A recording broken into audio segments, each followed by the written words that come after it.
Bonjour à tous, aujourd'hui je vais vous montrer quelques usages de la fonction let sur Excel.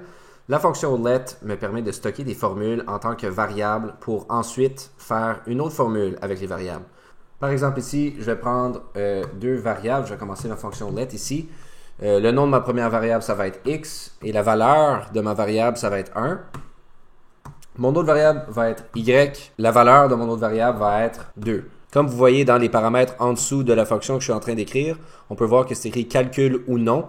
Donc on peut soit mettre une troisième variable ici, on a jusqu'à 126 variables même pour mettre dans cette formule-là, ou ça peut être le calcul qu'on fait avec nos variables. Et cette fois-ci, je vais faire le calcul, donc je vais faire x plus y.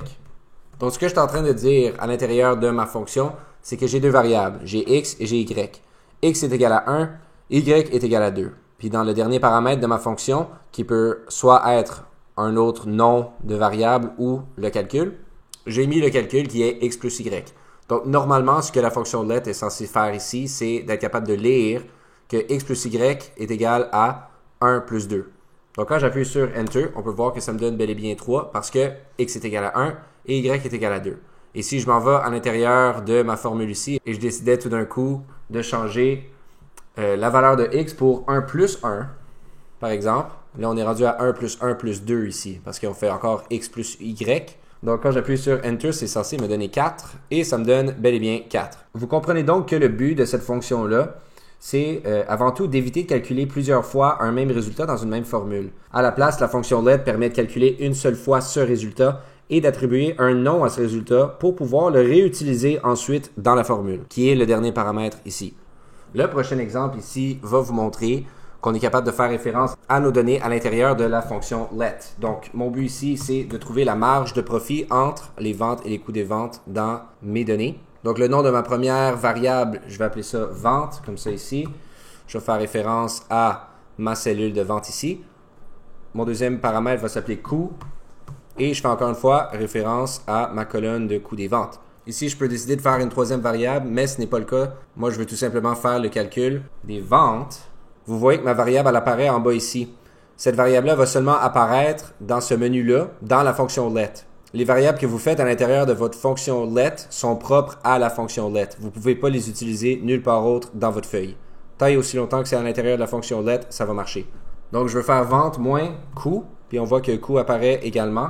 Je ferme la parenthèse, j'appuie sur Enter. Et on peut voir qu'on a fait la soustraction des coûts de vente de mes ventes pour trouver la marge de profit pour mon tableau. On peut également imbriquer des fonctions à l'intérieur de la fonction let dans nos valeurs de variables. Ma première variable va s'appeler vente A. Et dans ma valeur de ma variable, je vais utiliser la fonction somme pour faire référence à toutes les ventes de mon client A, comme ça ici. Et je vais faire la même chose pour les coûts de A, qui est mon deuxième paramètre ou ma deuxième variable dans ce cas-ci. Et j'utilise encore une fois somme. Je fais référence à tous mes coûts de vente ici. Je ferme la parenthèse. Et là, c'est temps de faire le calcul. Fait que je vais faire vente A, il apparaît en bas ici, parfait, moins coût A, et il apparaît encore une fois.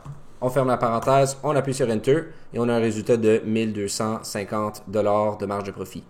Dans mon dernier exemple ici, je vais être capable de faire apparaître une cote selon la marge de profit ici. Donc, admettons si ma marge de profit est plus que 20%, on va avoir une cote excellente ici. Si c'est moins de 20%, ça va être neutre, etc. Donc, je vais partir ma fonction let. Je vais avoir un paramètre seulement. Je vais l'appeler marge, comme ça ici. Et la valeur de cette variable-là va être... Je vais ouvrir une parenthèse, je vais faire les ventes moins les coûts de vente. Je ferme la parenthèse et je divise par les ventes, comme ça ici. Et à partir de cette variable-là, je peux aller faire mon calcul avec la fonction si. Je fais référence encore une fois à ma variable ici. Donc, si ma marge est plus grande ou égale à 20%, ça va être excellent. Dans mon paramètre faux de ma première fonction si, je mets un autre si parce que j'ai trois résultats possibles. Donc, si ma marge est plus grande ou égale à 10, ça va être neutre. Et si ma marge n'équivaut à aucune des affaires que je viens d'énumérer ici, ça va être la valeur si faux qui est mauvaise, qui est une mauvaise cote. Quand j'appuie sur Enter, ma première transaction avec le client A en 2019, j'ai une cote excellente parce que on a fait la marge de profit divisée par les ventes qui est 200 divisé par 1000 et ça donne 20%. Puis 20%, c'est plus grand ou égal que 20%. Donc, la cote est excellente. Si je déroule le tout vers le bas pour avoir tous les résultats, on peut voir que j'ai eu une mauvaise cote avec mon client B à l'avant-dernière transaction ici. Donc, c'est tout pour aujourd'hui. Pour avoir plus d'exemples d'usage de la fonction LET, je vais laisser un lien vers un article sur notre site web dans la description. Merci et à la prochaine.